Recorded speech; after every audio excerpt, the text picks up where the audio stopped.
I said, hey, yo, Uncredible Sources Podcast. Yep. Rock, the usual suspects. Hip Hop's MC to MC, you heard? Yes, sir. Back again. Thank you for having me. Yes, sir. You gotta do the time. It's a staple now. You gotta. It's just a part of the pod now. World. Yes, sir. Back at it like a crack addict. None other than my brethren himself, Mr. Robert Burrell. Yes, sir. Yes, sir. Hello, guys. Atlas.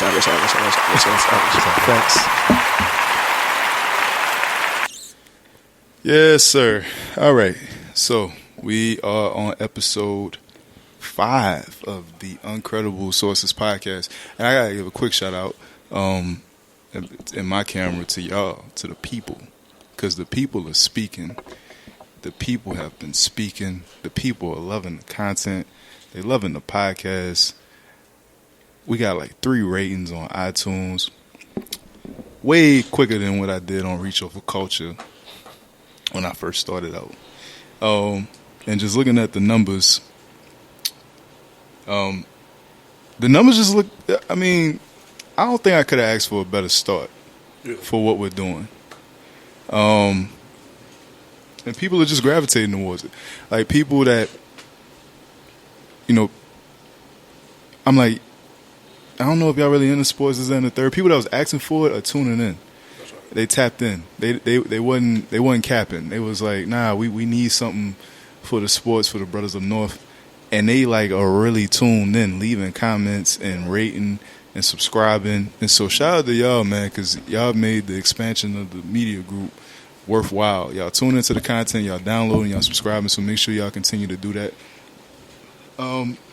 Episode 5, man, let's get right into it. Trill Trivia. So I hit the fellas with a little bit of a haymaker this week. I said top 5 sports movies of all time. It's a very important list, especially if you're a sports fanatic. This is a very important list. This ain't a list that you can really tell who loves sports based on this list alone. What sports movies do you enjoy? Top 5 sports movies of all time. Who wants to be the brave soul to go first? I'll go. Okay. Because I feel like I went a different direction. Okay. I feel like I went a different direction. Hold on. Drop a bomb for me. All right, let's do it. I'm going personal. Okay. Facts. I'm not going to go quality. I'm going to go personal, just for me. Facts. I'm going to go Ali. I'm going to go hardball. That's a flex bomb right there. You know what I'm saying? That's a flex bomb for sure. You heard me? Right? Got to throw in Remember the Titans. Okay. Titans, Yes, sir. okay. Yes, sir. Absolutely. Then I'm going Moneyball. I love Moneyball. That's the Brad Pitt joint? The Brad Pitt joint. About the Oakland A's. I love that movie. Analytics on You know what I'm saying? the T. Going crazy. Okay. Then I'm going for my 5th. I'm going Talladega Nights. Ooh. Hey, that's You feel valid. me? You feel me? It's valid. I can't You even feel think. me? That's my 5. All right. Man, so I'm going to agree with there's no particular order. Mm-hmm. I'm going to go Remember the Titans. All right. Okay. I'm going with White Men Can't Jump. Okay. That's on here. Mandatory. White Men Can't Jump is mandatory. I'm going to go with Ali, one of the greatest sports films to ever. And Will Smith would have won an Oscar that year. He just so happened to be going against Denzel in Training Day. Jesus. So it's rough seas, but Will would have got an Oscar that year. So, yeah, definitely White Men Can't Jump. Ali. I said Remember the Titans, right? Mm-hmm. I'm going to say Glory Road. Glory Road is in my top 5 as well. Shout out to Harry Flournoy. Shout out to Billy Joe. So Glory Road, and that 5th one, I'm gonna go any given Sunday. I'm gonna go. Oh, I'm gonna drop. That's my man. Shout out to Willie Beeman. Willie Beeman. I'm gonna get the theme song for that because I feel like Willie Beeman today with this shirt on. Shout out to Willie Beeman. But yes, those are my 5. All right, Rob, it's on you. So my 5 personal favorite, no specific order. I'm gonna go Coach Carter.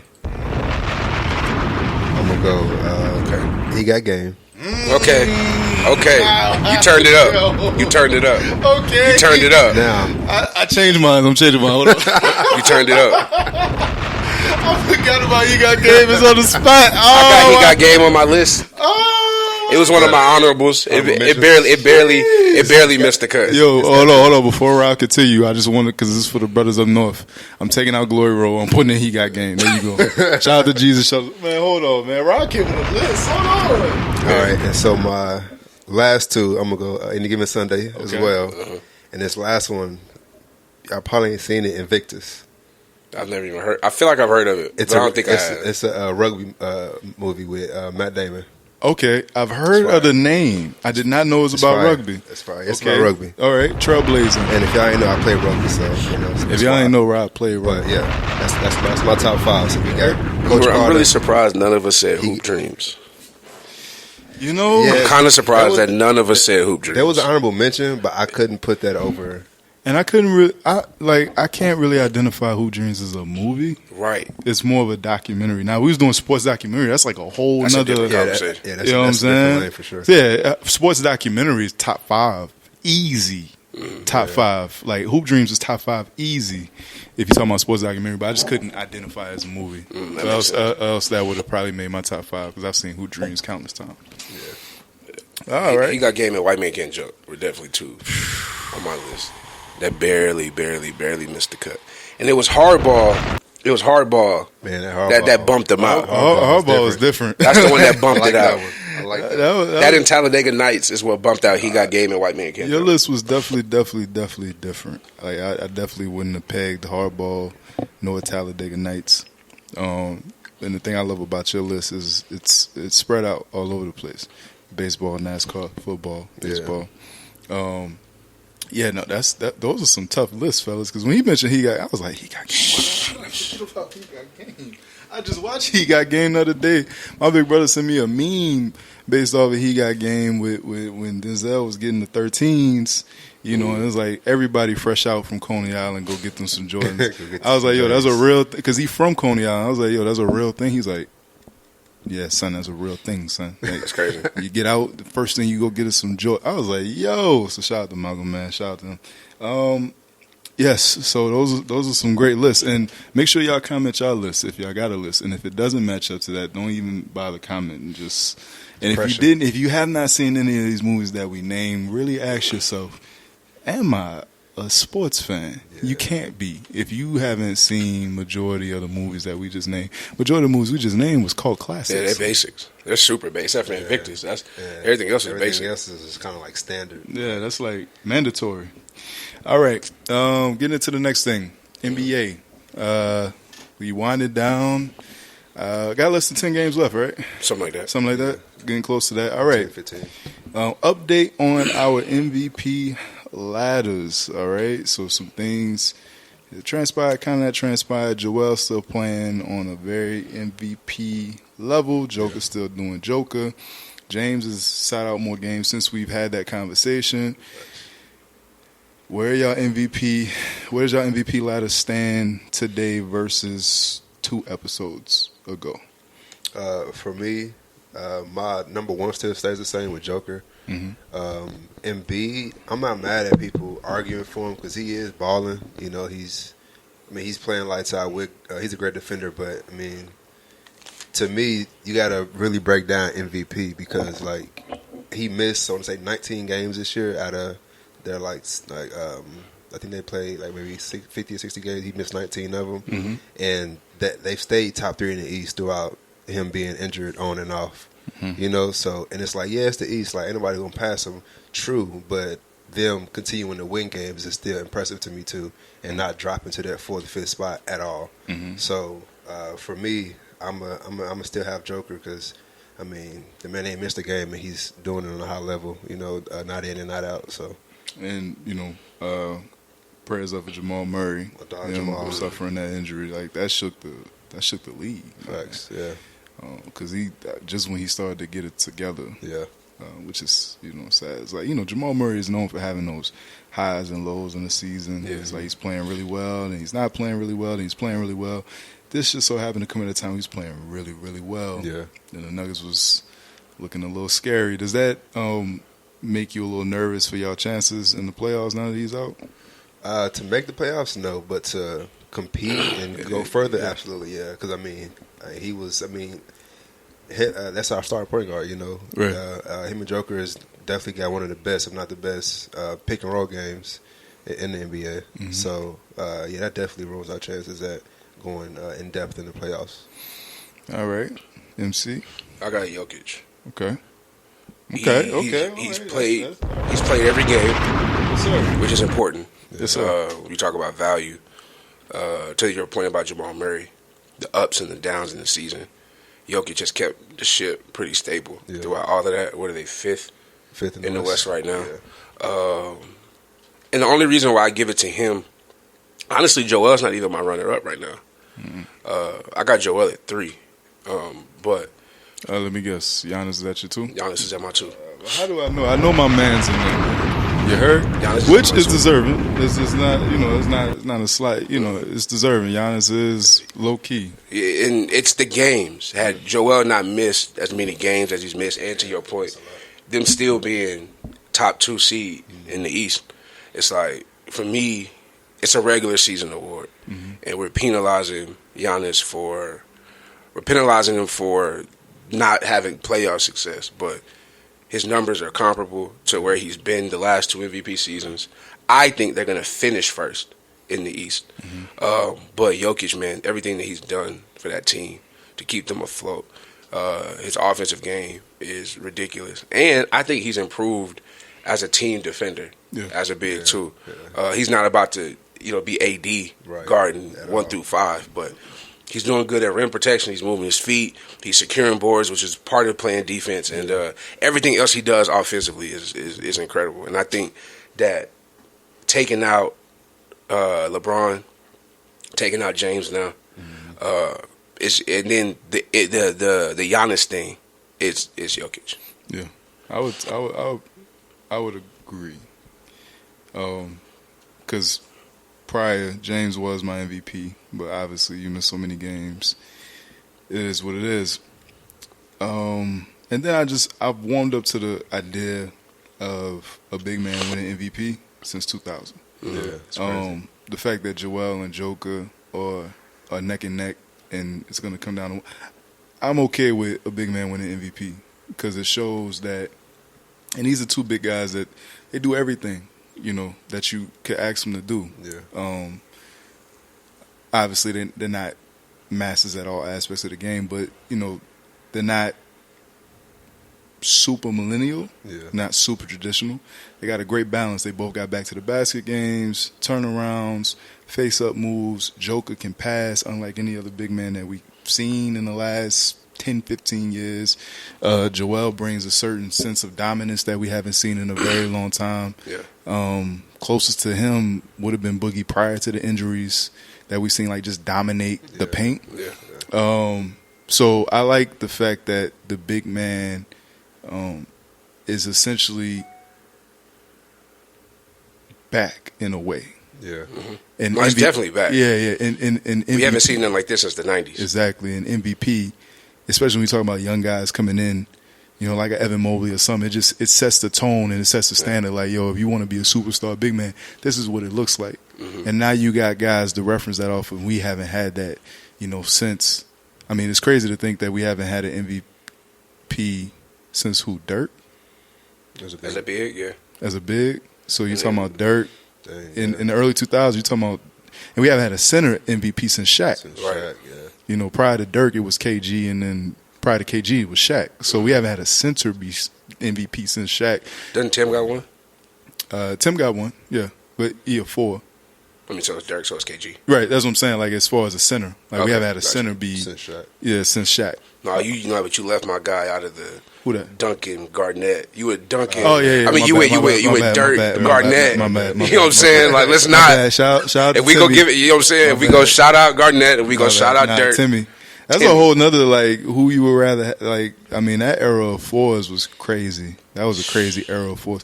The fact that all these dudes played in the West for the majority of the Ugly. Bruh. Then we even said, like, Chris Webber. You know what I'm saying? Because Chris Webber was still that guy in the early 2000s. Like, they would, when you watch pods and people would be talking, like, with the athletes, the former fours, and they'll talk, they always bring up, like, man, there was no nights off back in those days. Like, there was no nights off. Even like a young Antoine Walker was a nice. problem. Was a problem. A young Antoine Jameson was nice. Like, for four, you couldn't, like, sleep. You couldn't, like, you had to stay up some nights, like, trying to figure out, like, how am I, especially, I mean, think about Dirk and Tim playing 4 nights a year, like, in the same division. It's a nightmare. 4 nights a year, like, Pau Gasol. Bruh, Pau Gasol, like, so yeah, shout out to, but yeah, I'm, whether it be Joel or Joker, if you ask me to vote today, I would actually go with Joel. Not for any strategical reason, or because I feel like he just deserves it more than Joker. I just like the way he's dominated the game this season, and it's just a preference thing. Honestly, it's just a style of play. It's not to say that he deserves it more than Joker does. Honestly, if you're talking about most deserving, Joker is the guy. But if we just talking about style of play and just. Again, me being selfish and wanting to say, like, yo, this is the standard right here. In order to be a dominant big man at this level, for every young player coming in, this is the way you do it, and this is what it got him, an MVP. You know what I'm saying? So I feel like there's this element to Joel's MVP case that's largely based on us starting to see him realize the potential that we've seen. exactly. I think that's a large part of it. I think we want Joel to be the MVP more than we want Jokic to be the MVP, because for the last 5 years we've wanted to see this from Joel. But I think when you break it down and you just talk about value, the game, it's Jokic. Like when you're just talking about playing basketball and how you're impacting your team, and it's not, you're splitting hairs, but I think Jokic doesn't have that. Like, it's not a narrative that he has behind him. It's literally just his play. Whereas I feel like with Joel, it's a lot of, we finally are getting to see it. He's finally dominating. He's finally taking it to that next gear. But it's like, if I have to draft center, it's not far and away I'm taking Joel. I think Joel might be the better player just because of his ability to impact defense in a way that I feel like Jokic can't. But man, bro, I just been watching Jokic play. I just been watching him play these last 2 months, and it's just like, bro. And then he's playing every game. Like every game. You expect a dude built like that to like take a night off, or he's so durable and he's consistent every night. Over 50% from the field. The best big man passer I feel like we've ever seen. Orchestrating the entire offense, like controlling the pace of the game, like. It's a man, bro. It's a different thing. That's a different dude. Joker is definitely different. With barring injuries and everything that's going on in the league right now, who would y'all consider the most dangerous team? Who would y'all consider is the most dangerous team as we get closer to the playoffs right now? Barring injuries and timetables on certain players coming back, who would y'all say is the most dangerous team? Dallas. Okay. I don't think nobody in the West is Dallas. Nobody wants to see Dallas, especially for where they are right now. I think they're in the 6th seed right now. Right now, if they finish and everything is the way it is right now, the Clippers got to see them in the first round. And then after that, the Jazz or the Suns would have to see them if they were to beat the Clippers in that next round. So at that point, it's like, but they can beat the Clippers. They can beat either of the top 2 seeds between Utah and Phoenix. And then at that point, it's just coming down to seeing what the Lakers do coming out of that 4 or 5 spot. I don't think anybody wants to see Luka. Rick Carlisle, is a really good coach, great coach. We're talking about making adjustments. Like, during the offs, like a 7-game series, I don't think anybody would be excited to see Dallas out west. No. Out east, I think is the Bucks, because I think that there's still a certain level of reverence that people don't have for them that they should. Yeah. There's a certain level of like fear that they should strike into people's hearts that they just don't. Yeah. But nobody wants to see Dallas. I don't think anybody wants to see Dallas in that 6th spot. Okay. I think there's teams that probably go trying to figure out where they need to be to kind of like. We trying to duck. I don't think the Clippers want to see Dallas in that first round again, bro. Nah, I don't think so. And if KP can be healthy, it's scary. Yeah, and they're young and dumb in the best way possible. They have no idea what they can't do. So they go out there and they just hoop. Like Finley Smith goes out there and just hoops, bro. They go out there and Tim Hardaway Jr. goes out there and hoops. Like, they play like they're supposed to be there. They have no idea that, like, y'all may not be like the most they don't know that. Yeah. And like that's scary. They play like they have nothing to lose. Very, very scary. But they also have a top 5-ish player in the league on top of that.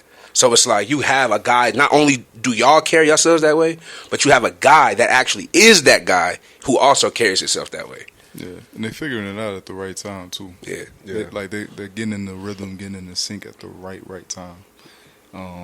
So yeah, I like that. I like that Dallas pick. As far as the most dangerous team on my end, coming out of the East, I would definitely say it's the Bucks. They talk about the Nets taking over first spot, fine, and what they could be if everybody's healthy. You talk about the Sixers if Joel continues to do what he's doing. And so everybody's pointing a lot of attention to the Sixers and the Nets. And to your point, it's like, the Bucks are playing really good right now. Yeah. Mm-hmm. And it's like at the right time too. At the right time. And while I've been super critical of the Bucks being who you need them to be when it counts most, and Matt brought this up to me in a conversation before, and I'm starting to see it now. To have the spotlight on you to have those expectations on you to beat this team, they failed those. They are at a space now where nobody's expecting them to do, but they're still just as good as what they were when you expected them to be great. Right. So now you don't really have an expectation for them to be great, and they're still just as good as when you expected them to be this. They're still that team. Might be a little bit better than what they were when you expected them to be in the finals last. So, to your point, it's like, yo, who's gonna sleep on them in the East? Yeah. And mess around and get.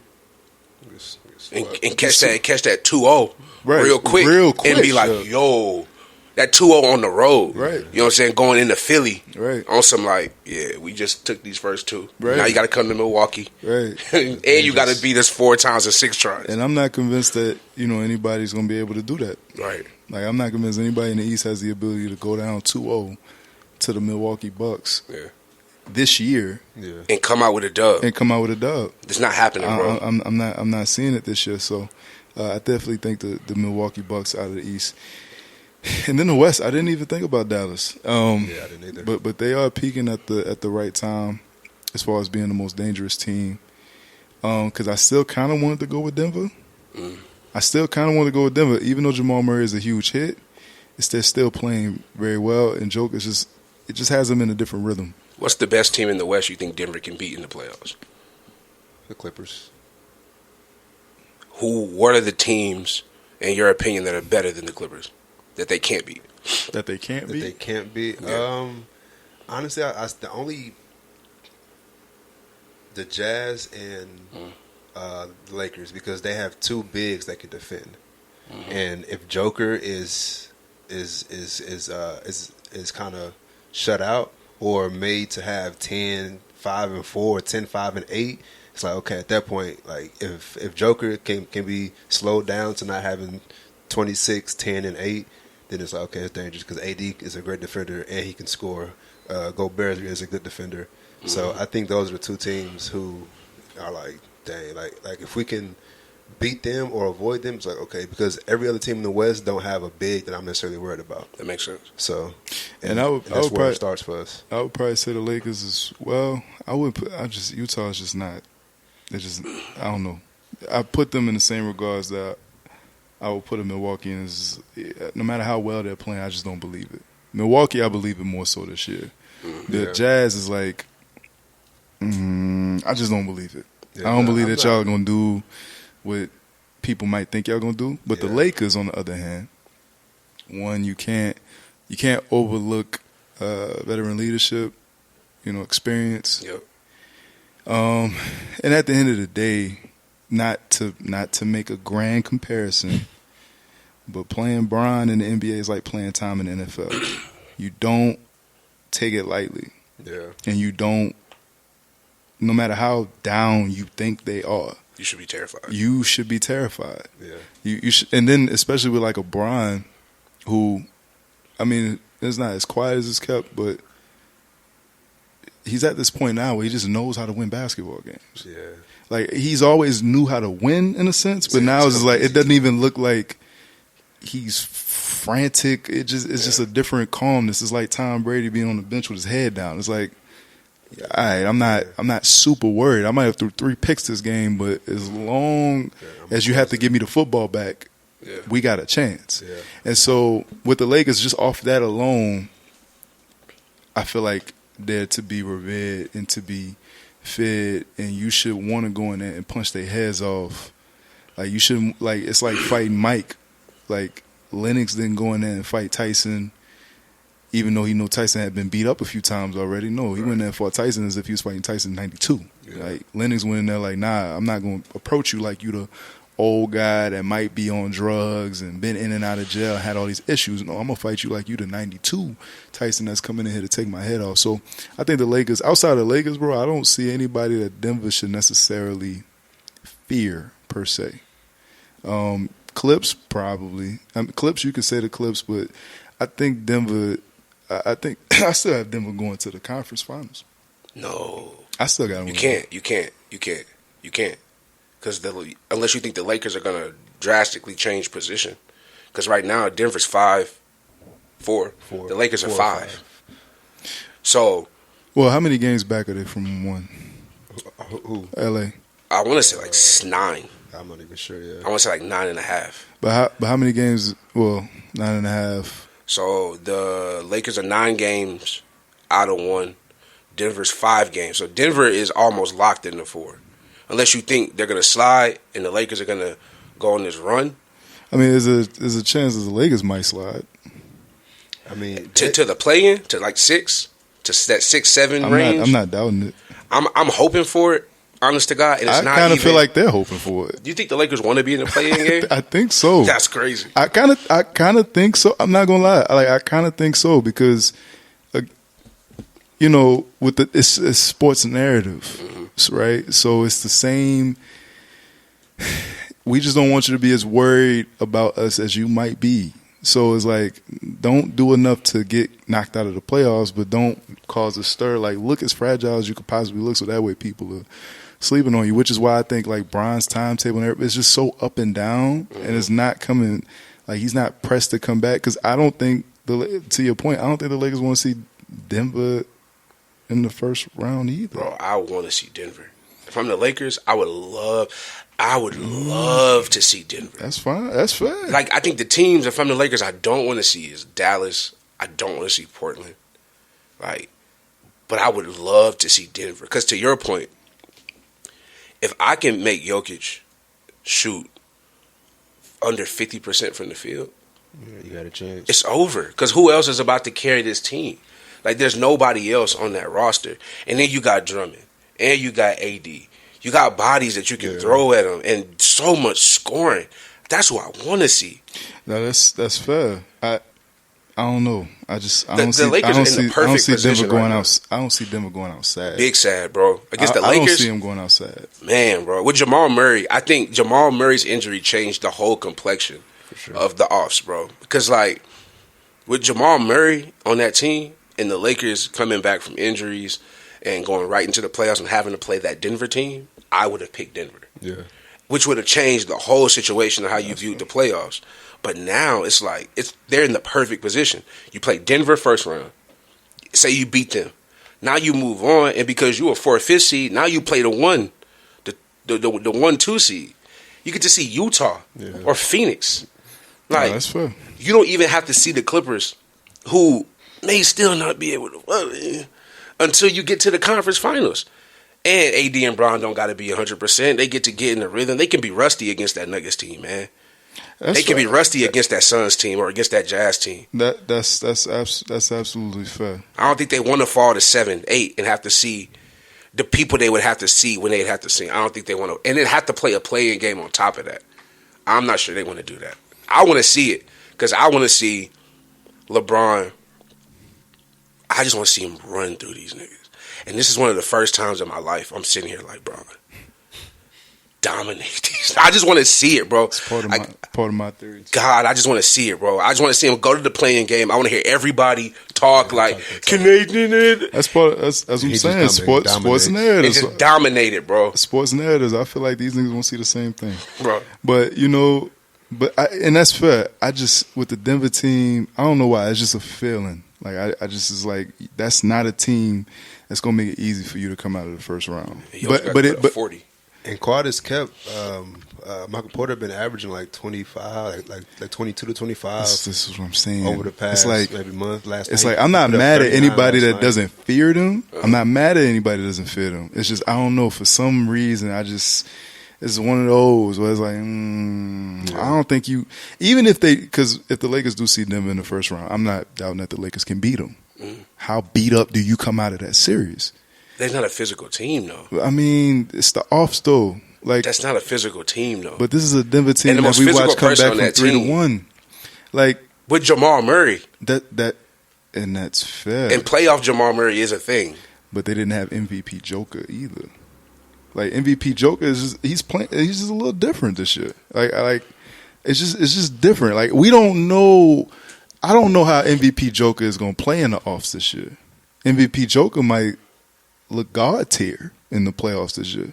He might pull out some stuff we ain't like. It's just the attitude with a Michael Porter Jr. or Aaron Gordon, like the rally around the fact that Jamal Murray isn't in the playoffs with him. It's like you can't knock a team spirit, and so it's like I get what you're saying on tactician. I'm saying the spirit around it might be, yo, everybody's kind of counting us out since Jamal is out now. LeBron James. I didn't say Anthony Davis. I didn't say I had Denver beating LA in the first round. They may not win the game. It's rough seas. The Celtics swept Jordan, and Jordan was averaging like 40 some every night, 50% from the field. I just can't see Denver going outside like that. It was Larry Bird. I can't see. It was Cornbread Maxwell. Bro, it just was what it was at the time, bro. Bro, I just can't see Denver going outside. Sad, like bro. I can't, bro. I can't see it, bro. I don't want it for you either. I can't. Because I love Denver. I really do like them, bro. But it's not happening, bro. I can't see it, bro. LeBron too smart. It's not LeBron is too smart. It's going to be a fun playoffs. That's all I hope for. I'm not saying that they're going to beat LA. I don't think they beat LA in the first round. I'm saying does LA come out like a little bruised, like a little like punch drunk a little bit, like damn, that was a little tough. That was a little tougher than we thought. The Aaron Gordon is gonna do that. Man, he ain't. I mean, bro, he just dropped him. I seen this morning. Aaron Gordon ain't doing that, bro. That's fair. It's not happening. I'm not mad at it. I'm not mad at it. I would like to say one thing about the Bucks though before we move on, if I can. Mm-hmm. I think the one thing that people are overlooking about the Bucks, and I don't know if we talked about this in person or if we talked about it on the pod, but they match up defensively with any of these teams that we slightly talked about that you're trying to compete with. Like you're trying to match. I think everybody's trying to match offensive firepower with how they're breaking down the game, and it's like, bro, they can guard. They have enough defensive versatility and high level defenders to guard any team they need to. Like Drew Holiday. What? We already talked about this on the pod, bro. I've seen True get cooked, bro. For sure. like it's all right. So but they have it, bro. They have it, and they can score, and they can still score. But will they exercise it at the right time? See, but now we're going back into like the whole Bucks playoffs thing. Well, I'm saying, and I feel like it's a different Bucks team. No, it's definitely a different Bucks team. What I'm saying, I'm speaking more to the individuals. When they get down to the nitty gritty, Drew ain't played with Giannis though. He ain't played with nobody like that. Giannis got rough seas ahead for him. Like, well, who? I mean, we talk about Kevin. I mean, you talk about even Like even when you talking about a Philly team, like you talk about a Philly team. He's putting the clamps on Tobias Harris, bro. I mean, but he's not. He's locking up Tobias, and he's not being asked to guard Joel. Yeah, but Joel. And he might guard Joel for like 10 minutes a game. And get cooked for them 10 minutes. Boy, Giannis don't want none of no goddamn Joel Embiid. Giannis is a great defender. Did you watch that game recently? They played like 2-3 days ago. I didn't actually watch the game, no. I saw that he had a couple. I saw he had a couple. I mean, listen, bro. Look, what white man can't jump say? What my dog Dean, Sidney Dean say? Even the sunshine on a dog ass. Man, you know what I mean? But Giannis is a dog. Giannis, and that's another thing too. I think Giannis is like chilling. Yeah, like he gives me this feeling this year that he's like super chilling. Smoking mirrors, even the game against Philly. In the third quarter, he had like 13, something like. Ended the game with 29. It's like 16 and 7. I think that's my point. It's Giannis, bro. But I think talk to me when the playoffs get here. All right. Yes, we say it every year, dog. No, we've said it for 2 years. Okay, every year for the last 2 years, bro. Bro, the sun is about to shine, bro. All right, I ain't mad at it. It's just a different dude, bro. It's a different guy. When I see him play, bro, it just feels like, and he's having too much fun. Bro, there's no stress. Yeah. This nigga making jokes, like laugh, bro. And the thing is, he's shooting confidently. Not saying he's making them all, but he's shooting kind of like first he would kind of hesitate, pump fake drive. He's pulling out. He's going to the paint, backing you down, fade away, 13-footer. Come on, bro. Knocking them down. So it's now you got to account for the possible 15-foot jump shot that he may shoot. And if you jump and bite, he's getting past you with ease. Come on, bro. And one. And if you collapse the paint, I'm kicking it to shooters, bro. They just got to make shots. We just questioning if they can make shots. That's fair. That's the only question is can you make shots? Right. And they can make shots consistently. In the off store. But they even got what's his name? Bobby Portis. Last 2 playing games. Good, bro. Balling. I'm big dog. I got him on fantasy. I'm looking like, what you doing? He had like 28 points like one game. Saying, bro, the team is capable, bro, wow. And they're chilling. They're chilling, bro. I heard they had baddies in Milwaukee, bro. Listen, there could be a bunch of inspirations behind why these guys are playing the way that they playing. Listen, again, I'm not because I don't want to go back on my Milwaukee pick to be the most. They are the most dangerous team, only because for me, again, they can be really, really great and bust everybody's tail.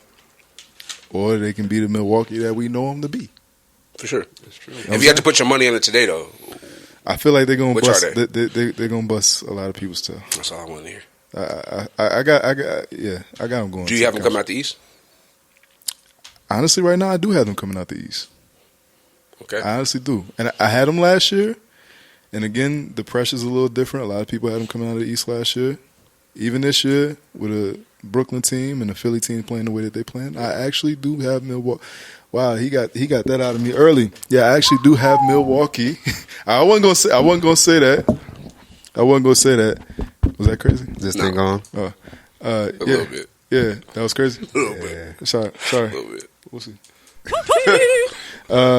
Yeah. So now I wasn't gonna make that pick until close to the playoffs, but I actually do have Milwaukee coming out of the East right now. In the same spirit that we talked about Giannis, can we just give Paul George a little love? For sure. Because we're doing the same thing. We want to see it in the offs and all of that, but Paul George is playing great. Yeah, I have less confidence in him playing great in the offs than I have in Giannis, but I do think he's going to play very well. Yeah, I hate when people kill Paul George. And I mean, because I love Paul George's game. Yeah. Paul George is very smooth. Smoothest game, and when he on a roll. And like we talked about with Ben Simmons, I just hate wasted potential or wasted talent. Yeah. Like PG has always been one of those guys like, man, you could potentially be a top 7 guy. Always potentially, but then you have these spurts and these moments where it's like, nah, we'll keep you in the top 11, top 12. And so I like when Paul George is balling, man, certain people when they hooping, I love watching them do their thing. Like the fact that PG is playing extremely well this season does my heart some good because given everything that he's had to come back from, does my heart. Oh, and real quick, man, rest in power to Terrence Clark. young boy that died in a car accident. Recently declared for the NBA draft. Came out of Kentucky. I text Rod. I told Rod, I was like, bro, he had the opportunity to go lottery. Yeah. Like he would have been between 12 and 14. But yeah, very, very, very, very unfortunate. Just signed with Clutch Sports, and rest in power to him, and prayers up for his loved ones. I did want to say that this episode is super unfortunate. I mean, who knows how good he would have been, but at the end of the day, nobody wants to go out like that. Yeah. Okay, so by the time this is actually coming out the same day as the NFL draft, we're gonna do our special draft episode. But for anybody that for anybody that might listen to this early that morning prior to when we do our draft episode, for y'all, what's the craziest move? Because we're speaking as if the draft was tonight. What's the craziest move that can happen at the NFL 2021 draft? Well, before we go there, I forgot I didn't answer the question. You didn't. Oh, you didn't answer the question? Real quick. We started talking. My bad. Real quick. Short and sweet, the Suns. Suns are the most dangerous team? I thought because to me, Portland is the only team that has a 1 and 2 that can guard Chris Paul and Devin Booker. What? The Blazers are the only team that have a 1 and 2 that can guard Chris Paul and Devin Booker. The Clippers can guard them. They don't have a 1 to guard But it. they're guarding them. Like Kawhi and PG can guard Chris Paul and Devin Booker. That's rough seas. Bro. They've done it. It's happened. That's happened. That's who's guarding them. They haven't done it to this Suns team. Yes, they did. They did it like a week ago. Yeah. The clamps on them boys too. It was kind of. It was. What you say? Rough seas. I always enjoy watching Devin And they got play. Rondo. I always enjoy watching. They're playing as a team now. They're playing as a team now. Check me out when it comes to the Clips, because I don't want to debate your point. It's just when it comes to the Clips, I always enjoy watching Devin until he has to play the Clippers.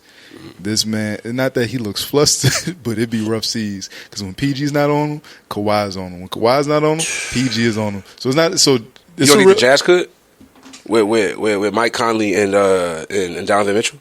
Nah, I've seen Devin cook Donovan. Okay. Yeah. I don't. Okay. Donovan is he's quick, twitchy. So people equate that to he's a good defender. I just think he's quick, so like he can recover. Who is the Lakers too? Schroeder. Is it KCP? Schroeder, Is he there starting too? I think believe KCP. so. KCP is the starting two. and then Schroeder's the one. Okay. Schroeder's a good defender, but I don't believe in KCP as a defender no more. Okay. Yeah. Nah, it's a good. Well, I wanted to say you said Portland's the only team that Portland can can't guard them. Portland can put buckets up on them. Portland ain't guarding them. Yeah, I don't know if Portland, because the thing with Donovan Mitchell, I think Donovan Mitchell is a pretty good defender. Mm-hmm.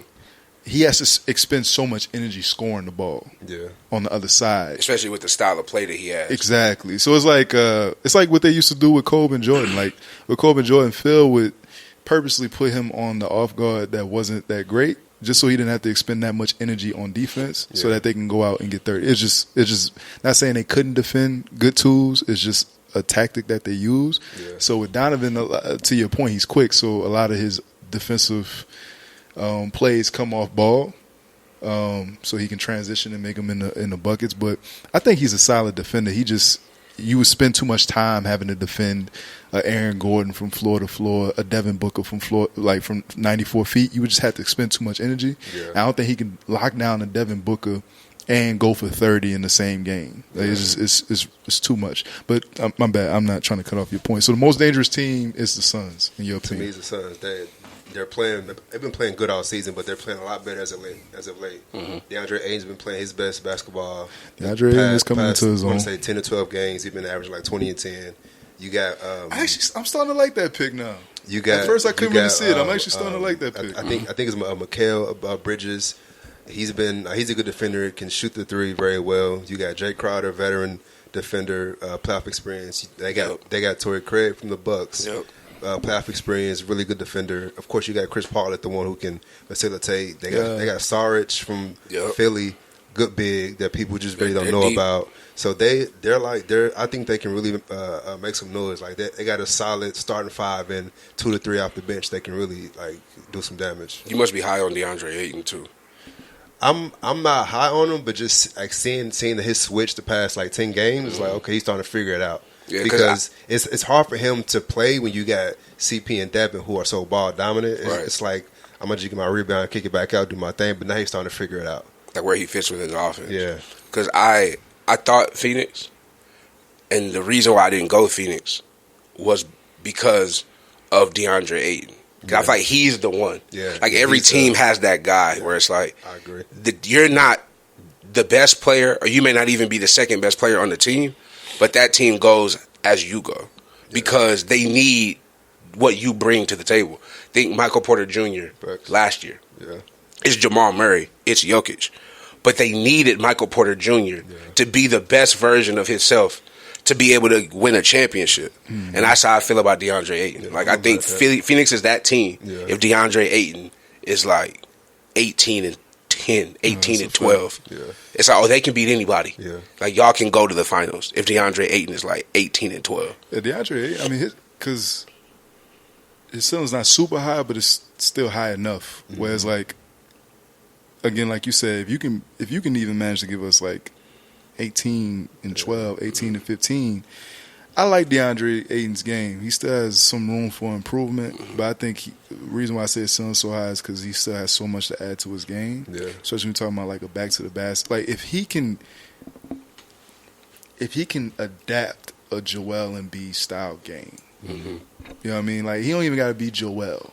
But if he can be like a tier under Joel, like he can help Phoenix get to the finals. Do y'all think he'll ever be in that Joel Embiid, Karl Anthony Towns tier of bigs? Jokic, you think he has the ability? Yeah, I think so. I think if he continues to play with Chris Paul or somebody or a Booker that's going to like push him and that's going to be like, well, I need you to go to the next level, yeah. But if he ends up getting traded to the Magic or the Cavs and he's kind of just figuring it out, then no. Yeah, based off what he's already shown me, because I had to look up his age real quick. He's 22. 22, yeah, still very young. Yeah, and about to be 23 in July. So based off, because I mean, this all goes back to the 25 under 25 list that we reviewed, last episode. Like, I would have put him up higher when we started to break it down based on potential and taking age into account. Yeah. That actually made me rearrange things on that list. For those who were like closer to 25 and those who were like further away from 25, like taking those things into account. So with DeAndre Ayton, he actually moved up in my list because he still has he's only going to be 23 in July. Yeah. And he's coming along pretty well, especially to be a big in this day and age and to have the style game that he has and to be able to affect the game in the way that he affects it. I like DeAndre Ayton's game. I think he can be in that top tier big man discussion. How quick he gets there, I think it's totally up to him and his development. Even because I watched him a lot when he was at Arizona, and watching different coaching reviews and people that's just close to, they say the only thing that stops him from being great is him. He's coachable and all these different things, but when he's focused, he's very dangerous. Like, and you can see it in Arizona. Like, I saw it in Arizona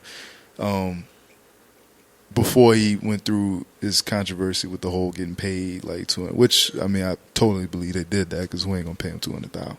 But, yeah, like, he's I like DeAndre Ayton's game, bro. I think he can be top tier. All right, so NFL draft, craziest move that can happen technically tonight. At the NFL draft, what's the craziest move that can happen to y'all? And it could be anything. Like Mac Jones could go number 1. What's the craziest move? I have two. Craziest thing that happens is Mac Jones goes top 5. Because I just don't see what anybody. Which a lot of people are saying 49. He's a lock with San Francisco. And I don't get it. Like I don't like. Yeah, like he went to Bama and it's Saban, but him as a player, I feel like he's that guy that he gets punched in the mouth and it's a wrap. Like you got Nick Bosa come off the edge and hit you.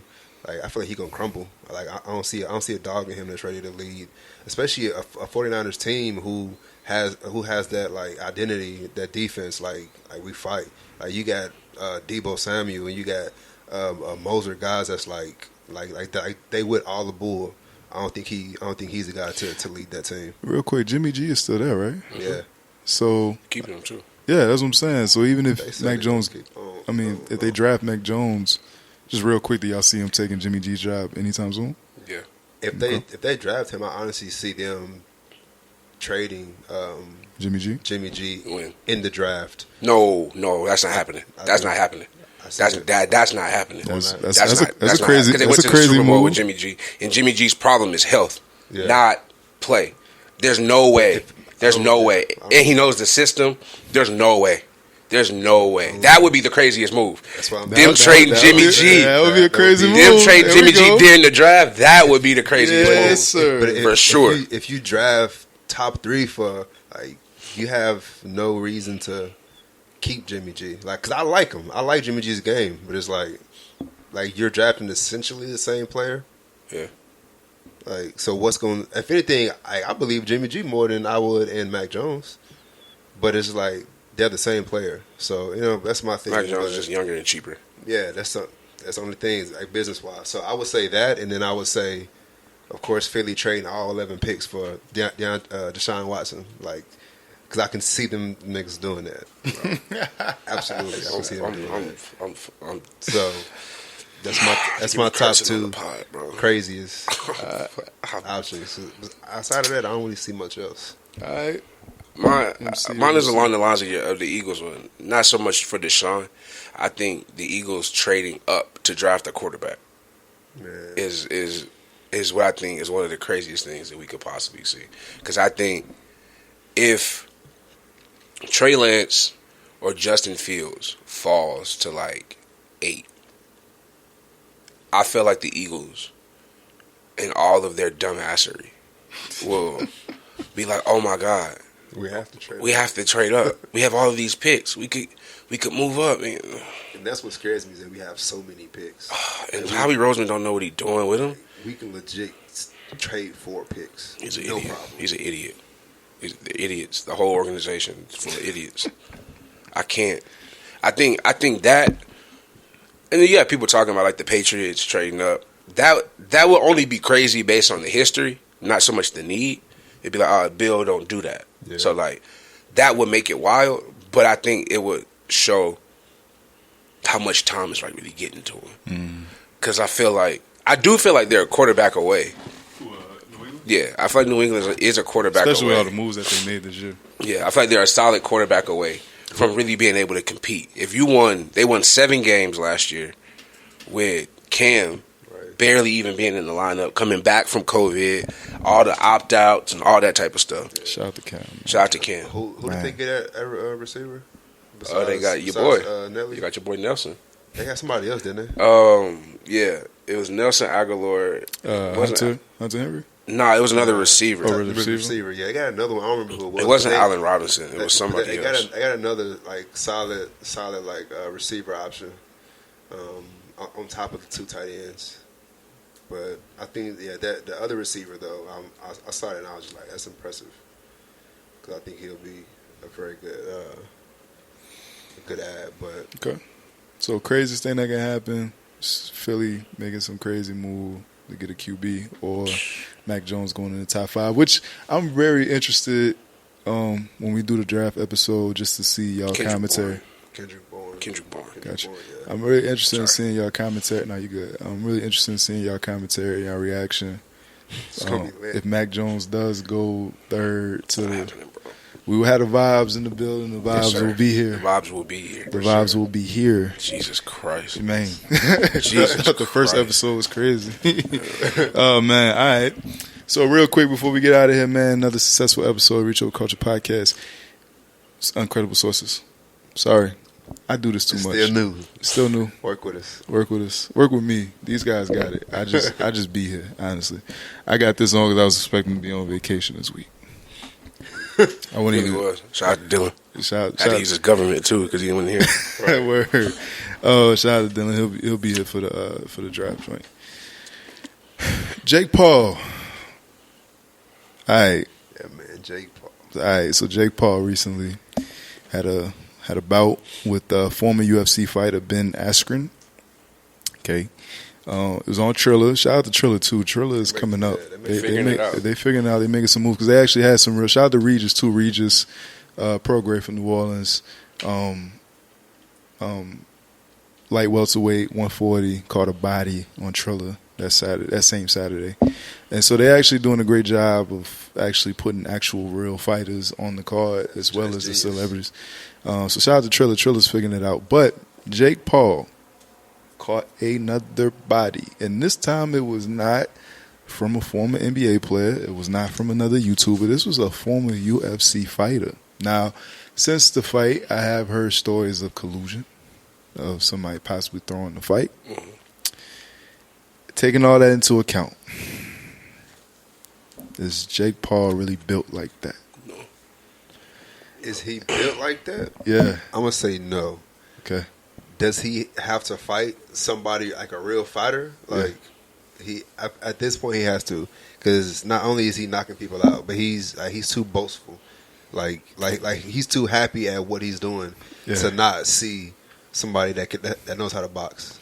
He is walking around on this high horse. I mean, he was at the UFC fight last night, talking crazy to Daniel Cormier. Talking crazy to Daniel Cormier. At this point, you got to fight somebody that's still active, that's still in the field. Even if it's a young guy coming up trying to get some rank, you know, you on Triller, get you some little bread, fight Jake Paul. You know, the whole world gonna watch it. The baby got 2 G's on his artist Stunner. Oh, Stunner. Don't do that, baby. Don't do that. Right. Don't do that. Like, yo, and take the whole label with him. Bruh, listen. That baby stock going down. Yeah, baby, you got to get in there. You got to turn from big dollar baby to $1 million. Right. Real quick. Why you playing? Man, so I actually watched a replay of the fight, and yeah, I feel like he has to get in there with somebody that's at an amateur prospect status at this point, because with the Ben Askren dude, like as a former UFC fighter, even the way he got knocked out, like he got slept. But it did feel like he threw the fight.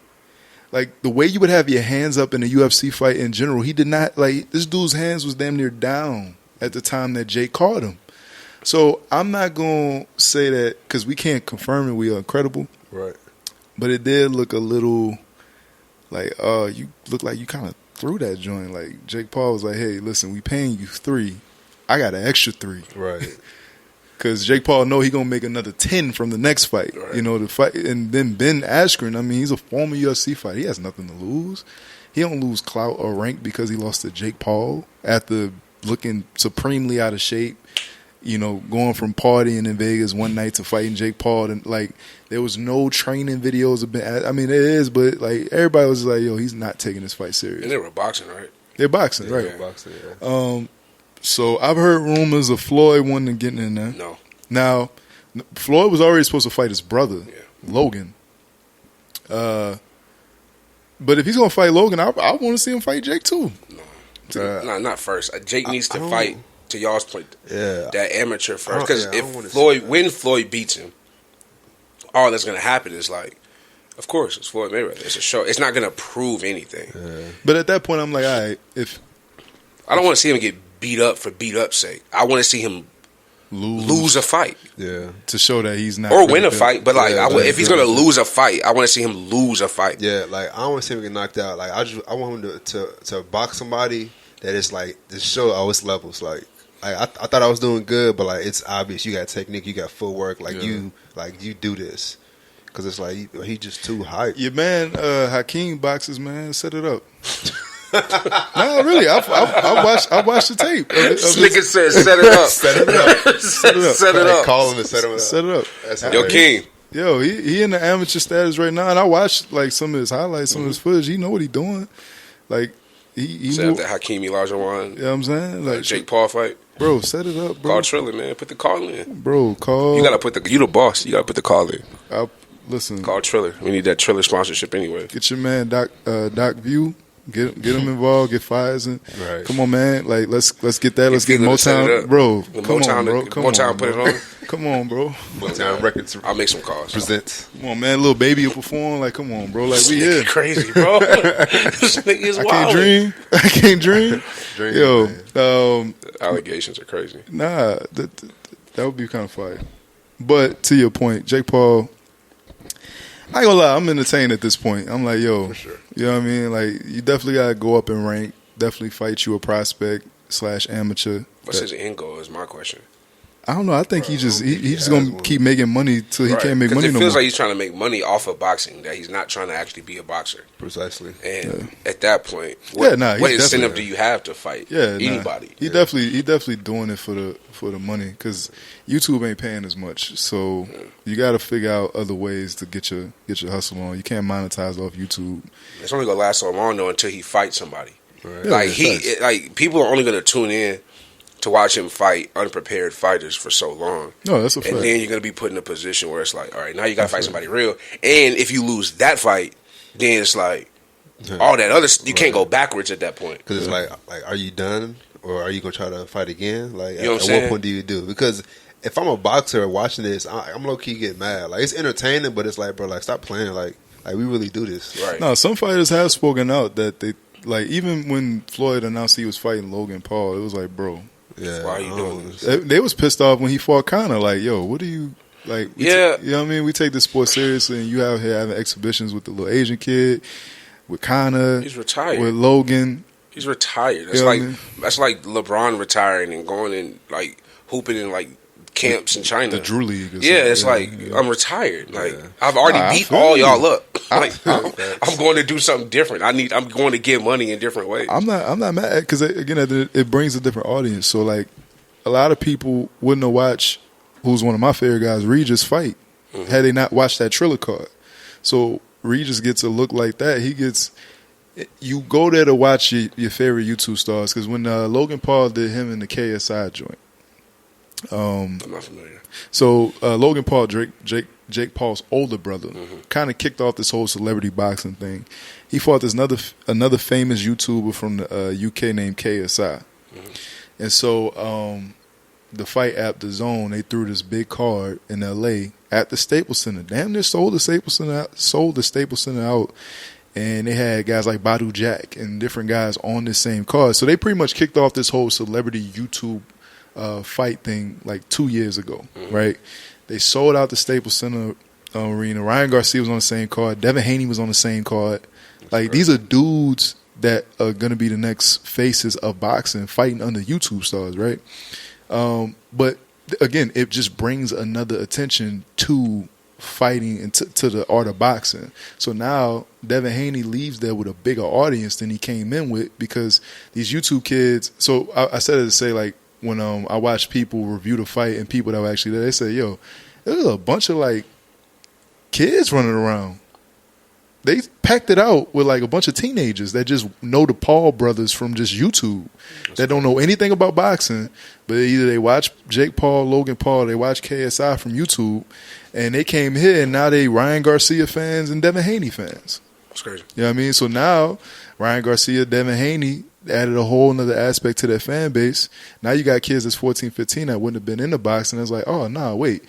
We know the YouTubers suck, but these guys are actually good, knocking dudes out. So now we going to follow them up throughout their career. So by the time, they turn 25, 26, they would have already followed Devin, Ryan, followed who they fighting as well. It's like, so Ryan was supposed to fight Javier Fortuna. He dropped out, but now the kids that follow Ryan from that first YouTube event know who a Javier Fortuna is. Right. If they like Javier Fortuna, they're going to follow Javier Fortuna. Just, it just builds the fan base. So that's why I'm not mad at YouTube stars coming into boxing, because it just expands the fan base and it gives a lot of these other fighters who wouldn't get looks.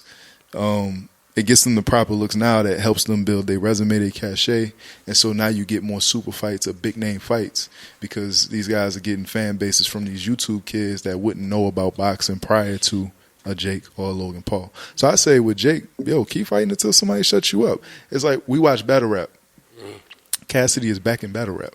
Did not know that. Exactly, right? It's like it's third. You're battle right. So Cassidy just had a Is battle. he doing well? He ain't getting killed. That's the problem. yeah. Nobody's killing him, so he just They're not trying them, or they not. They quality? They're trying to. Yeah, no, they're good. These are good. These are some of the creme de la creme of guys, and they're trying to beat them, but they They just can't. And they might have beat him, but it's like, yo, you're not. You're supposed to get him out of here. Like, you supposed to show him, like, bro, you have no place in this world right here. They're winning, but it's not a dog fight. Like, it's not like, oh yeah, like you just walked him smooth. Yeah. It's like, So he's not dominating. No, he's not being. Yeah, he's not being dominated. He's not being dominated. Yeah. And he should be. Cassidy should be dominated. You should be getting dominated. Yeah, in this day and age of battle rap, in the culture, in the current state of battle rap. Why do you feel that way? It's just because a lot of industry guys that used to do it in the DVD days, times have changed. Like the style, the cadence, the flows, everything from that DVD days where they just saw you on the corner and spit whatever bars they had in they head at that moment in time. That's over. Now you get months to prepare, structure. It's weeks and like just 3 minute rounds, 3.5 minute rounds, time, crowd reactions, all that. So the culture of battle rap has changed completely since the Smack DVD days. And so what they were saying was, Cassie hasn't been relevant since we hadn't seen him battle since the Freeway joint. You know what I mean? And it's nowhere near like that now. So now you got guys that's actually just focused on battle rap, writing verses for battle raps for the last 10 years. And Cassidy's, was making songs. These guys was battling. You shouldn't be able to come here on this stage and do what we do as good as what we do. Right? So he just had one with Hitman Holla, which the building in Atlanta was packed. They face off there like what, $2 million in like a week? In a week. Crazy. And everybody was, even myself, was expecting Hitman to 30 him. Because Hitman's had more recent battles. You know what people want to see. And Cassidy is, for the most part, been outdated in his delivery. His bars are still there. Like, Cassidy can write, but his delivery has just been super outdated to him coming back. And nobody's been able to kill this dude. And again, I watched the joint with him and Hitman last night. Well, I got halfway through it, and Hitman was not killing him. And so Cassidy, I feel like Cassidy is dangerous now because he's starting to figure it out. He's starting to figure out, like, oh, this is what y'all like and what y'all don't like. So at some point, like Reed Dollars, you remember Reed Dollars? Reed Dollars, the same thing. Reed Dollars came back into battle rap, and first couple fight, it was like, he just 30 the dude that's at the top of it. Like, Reed Dollars has figured it out. It's like, oh, I can use my style from way back in the day and apply it to this new cadence y'all got now and wreck shop. So with Jake Paul, we want to see somebody do that to Jake. So you think with the Cassidy thing, that somebody needs to kill him before he figures it out? Because if he figures it out, he'll be untouchable. So, like, relaying it back to Jake Paul is like, bro, somebody needs to clearly show that Jake Paul doesn't belong here. Right. Or else you think he'll figure it out? Yeah. He might figure it out to where it's just like, bro, you might as well go pro at this point. Like, you might as well go ahead and take a couple bouts, especially because he would be fighting at I think he would be fighting at light heavyweight or cruiserweight, right? And cruiserweight in the boxing world is like wide open. Yeah. It's that purgatory between light heavyweight and heavyweight where guys that might have just started fighting 5 years ago might get a title shot because there's not just that much talent at cruiserweight. So if he comes in and fights at like a cruiserweight, and if nobody's killing him, like right now he technically has a pro record. Right now, he can technically be ranked in one of the boxing bodies. And if he gathers enough bodies, he can technically get a real boxing title shot. Like, it's crazy. That's wild. But if nobody puts him in the dirt, it's going to be like, you might as well. Right, bro, right now, Deontay Wilder's brother had a short stint in boxing. Very short stint. He ranked ahead of Deontay Wilder's brother. Like, in certain sanctioning bodies. Like, if we don't watch out, bro, we're going to be looking at Jake Paul like, yeah, he's got a real title shot to get a real cruiserweight championship. And if you get a title shot, if you get a title shot in the right cruiserweight championship, if you get the right title shot in the right body, that automatically qualifies you to get a heavyweight title shot at the next step. Bro, mess around. Jake Paul be like selling real pay-per-view tickets, and we really looking at him like, oh, no, wait, bro, like, this started out funny, but now you like 14-0 with a whole title shot. Like, and now it's like, it's ill time, ill time, and now every boxer in the world got to look at themselves in the mirror like, yo, this is a YouTuber, bro. It's a YouTuber. So, Shout out to J. Paul, man. Keep doing what you're doing, man. Another successful episode of the Uncredible Sources podcast, man. Good stuff. Yes, sir. And we're going to be back with more. And again, man, if y'all tuning in, make sure y'all tune in tonight. We're going to try to do a live NFL draft special. First of its kind. It's going to be a situation. So this is going to be dropping early in the morning on the 29th. So if you're watching this, then you already know. Tune in tonight. Go to Reach Over Culture's YouTube. Look out on wherever you subscribe to your podcast. It's going to drop, and we're going to have a good time. Fellas, thank you. Thanks for having us. Yes, sir. Uncredible Sources podcast. We out.